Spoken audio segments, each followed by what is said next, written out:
நண்பர்களுக்கு வணக்கம். ஒரு வழியாக தமிழக அரசியலிலும் ஆட்சி அமைக்கப் போவது எந்த கட்சி என்கின்ற நிலைமையிலும் இருந்து வந்த இழுபறி நிலைமை முடிவுக்கு வந்திருக்கின்றது. குழப்பங்கள் தீர்ந்திருக்கின்றன. அட்லீஸ்ட் இப்பொழுதைக்கு தீர்ந்திருக்கின்றன. தமிழக வெற்றிக் கழகம் 108 இடங்களை பெற்றிருக்கின்றது. விஜய் அவர்கள் 2 தொகுதிகளிலே நின்று வெற்றி பெற்றார் என்பதனாலும் ஒரு தொகுதியை அவர் ராஜினாமா செய்ய வேண்டும் என்கின்ற நிலைமையினாலும் 107 என்று வைத்துக்கொள்ளலாம்.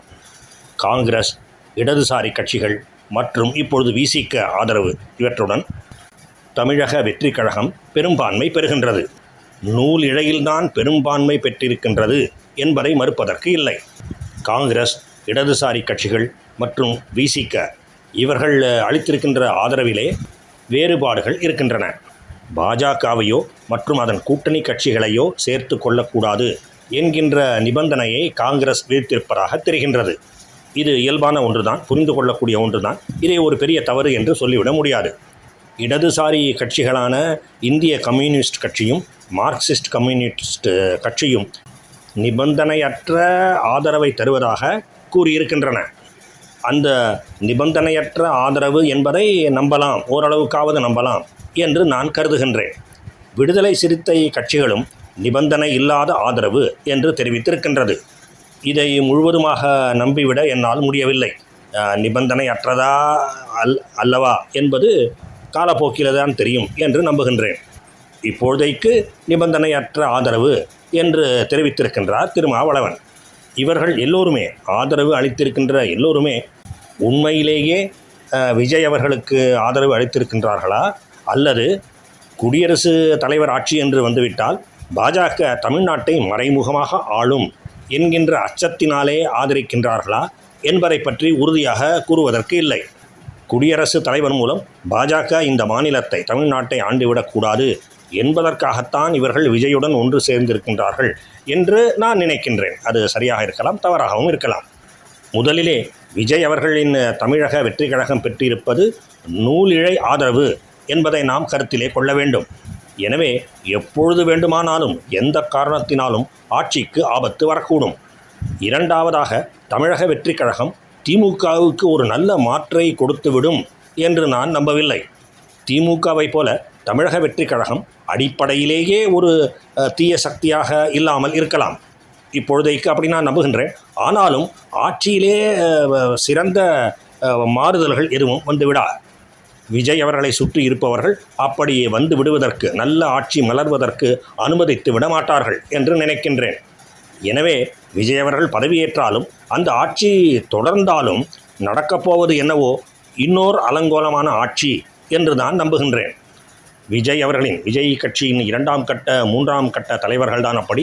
விஜய் அவர்கள் அப்படி இல்லை, அருமையான மனிதர் என்றெல்லாம் கூறுவதற்கு கூட நான் தயாராக இல்லை. ஏனென்றால் வாக்குறுதிகளை இவரும் அள்ளி வீசி இருக்கின்றார். பொறுப்பற்ற முறையிலே அள்ளி வீசி இருக்கின்றார். திமுக தலைவரான ஸ்டாலினே கூட மகளிர் உரிமை தொகையாக மாதம் 2500 ரூபாய் கொடுப்பது மிக மிக கடினம், நடக்கக்கூடிய ஒன்று அல்ல. குறைந்தபட்சம் நாங்கள் கொடுத்து வந்த அந்த 1000 ரூபாயாவது தொடர வேண்டும் என்று கூறியிருப்பதில் இருந்தே தமிழ்நாட்டு அரசாங்கத்தின் கஜானாவின் நிலை நமக்கு நன்றாக புரிகின்றது. கடன் வாங்குவதற்கான விளிம்பு வரை சென்று விடுவார்கள் என்பதிலே எந்த சந்தேகமும் இல்லை. ஆக நடக்கப் போவது என்ன? கடன் சுமை, அதனால் ஏற்படுகின்ற வட்டிச் சுமை, அதனால் ஏற்படுகின்ற பொருளாதார நெருக்கடி, இலவசங்கள், இவற்றினால் எல்லாம் ஏற்பட போகின்ற வளர்ச்சிக்கான பணக்குறைவு, வளர்ச்சிக்கு நிதி இல்லாமல் போய்விடுதல். ஆக நிதி நிர்வாகத்தை பொறுத்தவரையிலே பழைய பல்லவிதான் நிச்சயமாக தொடரப்போகின்றது. இந்த காரணங்களினாலே மதுவை ஒழித்து விடுவேன் என்று சூள் உரைக்கலாமே தவிர அது அவ்வளவு சுலபமான காரியம் அல்ல. இப்போதைக்கு விஜய் அவர்களின் தமிழக வெற்றிக் கழகத்தின் ஆட்சி கஞ்சாவை ஒழித்தாலே போதும் என்கின்ற நிலைமைக்கு நாம் எல்லோரும் தள்ளப்பட்டு இருக்கின்றோம். அதை ஒழுங்காக செய்தால் கூட ஓரளவாவது பாராட்டலாம். எனவே இப்போதைக்கு நாம் எல்லோரும் விஜய் அவர்களுக்கு நமது வாழ்த்துக்களை தெரிவிக்கலாம், நல்ல ஆசைகளை கூட தெரிவிக்கலாம். ஆனால் நடக்கப்போவது என்ன என்பதை பொறுத்திருந்துதான் பார்க்க வேண்டும். இந்த குழப்பங்களுக்கு எல்லாம் நடுவிலே பாஜகவின் பைத்தியக்காரத்தனமும் வெளிப்படுகின்றது. இந்த சேனல் பாஜக ஆதரவு சேனலாக இருந்த போதிலும், நானும் ஒரு பாஜக ஆதரவாளனாக இருந்த போதிலும், ஒரு விஷயத்திலே பாஜகவின் தவறான அணுகுமுறையை சுட்டிக்காட்ட விரும்புகின்றேன்.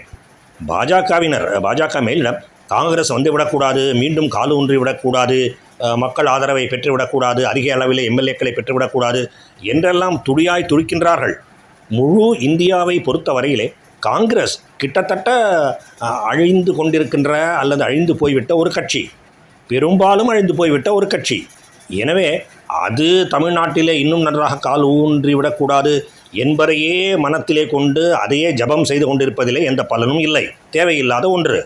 முன்பு கூறிய காரணங்களினாலே எப்படியும் இந்த ஆட்சி விஜய் அவர்கள், தவேக, காங்கிரஸ் மற்றும் கூட்டணி கட்சிகள் இவர்கள் நடத்துகின்ற இந்த ஆட்சி மக்களிடையே தேனும் பாலும் பெருகி ஓட செய்துவிடப் போவது இல்லை. அதனால் மக்களிடையே பெரிய நற்பெயரையும் பெற்றுவிடப் போவது இல்லை. அப்படி இருக்கும்பொழுது அவர்கள் தங்களை தாங்களே அழித்து கொள்கின்ற நிலைமையை உருவாக்குவதுதான் புத்திசாலித்தனமே தவிர அனாவசியமாக குறுக்கே விழுந்து தடுப்பது அவ்வளவு அறிவுள்ள செயலாக எனக்கு தோன்றவில்லை. மேலும் தமிழ்நாட்டை பொறுத்தவரையிலே காங்கிரஸை விட திமுக தான் மிகப்பெரிய தீய சக்தி, இது நம் அனைவருக்கும் தெரியும். அதனால் காங்கிரஸ் மீண்டும் காலூன்றி விடக்கூடாது என்பதை விட திமுக அடியோடு அழிய வேண்டும் என்பதிலே தான் பாஜக கவனம் செலுத்தி இருக்க வேண்டும். பாஜக மேலிடம் அதை சரியாக கவனிக்காமல் அந்த விஷயத்திலே சொதப்புவராகத்தான் எனக்கு தெரிகின்றது. பல வருடங்களுக்கு முன்பே இதை பற்றி யோசித்திருக்கின்றேன். எல்லா இடங்களிலும் காங்கிரஸ் எதிர்ப்பு நிலை என்கின்ற ஒன்றையே பாஜக கைக்கொள்கின்றதே தவிர இந்த பல மாநில கட்சிகள் மக்களுக்கு பெரிதும் தீங்கு செய்கின்றன என்பதை அவர்கள் அதிகம் கவனிப்பதாகவே தெரியவில்லை. இது ஒரு மிகப்பெரிய தவறு. நல்ல வேளையாக மேற்கு வங்கத்திலும் ஒரிசாவிலும் அப்படிப்பட்ட ஒரு எதிர்மறை சிந்தனைக்கு அதிக இடம் கொடுக்காமல் அங்கே இருக்கின்ற அந்த மாநிலங்களில் இருக்கின்ற பாஜகவின் மாநில தலைவர்கள் ஓரளவு பார்த்து கொண்டார்கள். அதனால் அந்த 2 இடங்களிலுமே பாஜக ஆட்சி மலர்ந்திருக்கின்றது. அதை போலத்தான் தமிழ்நாட்டிலே திமுகவை ஒழித்து கட்டுவதிலேயே பாஜக கவனம் செலுத்தியிருக்க வேண்டும். அதை செய்வதற்காக அதிமுகவுடன் கூட்டு என்பதை ஓரளவு ஏற்றுக்கொள்ள முடிகின்றது. ஆனால் இவற்றையெல்லாம் விடுத்து காங்கிரஸ் காங்கிரஸ் காங்கிரஸ் என்று காங்கிரஸின் பெயரையே சொல்லிக் கொண்டிருப்பதில் பலனில்லை. எப்படி இருந்தாலும் இந்த புதிய கூட்டணி தவேக, காங்கிரஸ், இடதுசாரிகள் மற்றும் விசிக தங்களின் பெயர்களை தாங்களே கெடுத்துக்கொள்வார்கள். அப்படி இல்லை என்றாலும் கூட அடுத்த 31ஆம் வருட தேர்தலிலே மீண்டும் மக்கள் தவேகாவுக்கு ஆதரவு அளித்தால் கூட அதன் மூலம் காங்கிரஸுக்கு 15 அல்லது 20 சட்டமன்ற உறுப்பினர்கள் கிடைத்தால் கூட ஒன்றும் குடிமூழ்கி போய்விடாது. ஏனென்றால் பாஜக அதிமுகவோடு வைத்த கூட்டுக்கு பிறகு அண்ணாமலை கூறியதையெல்லாம் புறந்தள்ளிவிட்டு கட்சியை வளர்க்க வேண்டும் என்கின்ற எண்ணத்தையே கைவிட்டுவிட்டு அதிமுகவையே, அதுவும் எடப்பாடியின் தலைமையிலான அதிமுகவையே பிடித்து தொங்கிக் கொண்டு இருந்ததன் மூலம் இன்று அதல பாதாளத்துக்கு சென்றுவிட்டது. இதில் இருந்து மீண்டு கட்சியை ஒரு நல்ல நிலைமைக்கு கொண்டு வருவதற்கு பல வருடங்கள் ஆகும். அந்த இடைப்பட்ட வருடங்களிலே தவேக, காங்கிரஸ் ஆட்சி செய்துவிட்டு போகட்டுமே, தங்களின் பெயர்களை தாங்களே கெடுத்துக் கொள்ளட்டுமே. அப்பொழுது பாஜக ஒரு நல்ல மாற்றாக அமையும். அவசரப்பட்டால் காரியம் கெட்டுவிடும். திமுக என்கின்ற பெரும் பூதம் மறுபடியும் வந்து உட்கார்ந்துவிடும். இதையெல்லாம் பாஜக நன்றாக யோசித்து பார்க்க வேண்டும். இவை எல்லாவற்றையுமே அண்ணாமலை அவர்கள் மிக நன்றாக அறிந்து வைத்திருக்கின்றார். அதனால் அவர் சொல்வதை காது கொடுத்து கேட்க வேண்டும் பாஜக என்று விரும்புகின்றேன். இப்பொழுதைக்கு ஓர் எம்எல்ஏ, 2 எம்எல்ஏ அல்லது ஒரு எம்பி இப்படியெல்லாம் போட்டியிட்டு கொண்டிருப்பதிலே எந்த மாற்றமும் நிகழ்ந்துவிட போவதில்லை.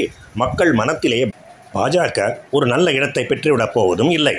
ஓர் அரசியல் விமர்சகராக, அரசியல் பார்வையாளராக என்னுடைய சொந்த கருத்துக்கள் தான் இவை எல்லாமே. நீங்களும் அப்படி நினைக்கின்றீர்களா என்பதை கமெண்ட் செக்ஷனிலே பதிவிடுமாறு கேட்டுக்கொள்கின்றேன். வாழ்க பாரதம். ஜெய் ஹிந்த்.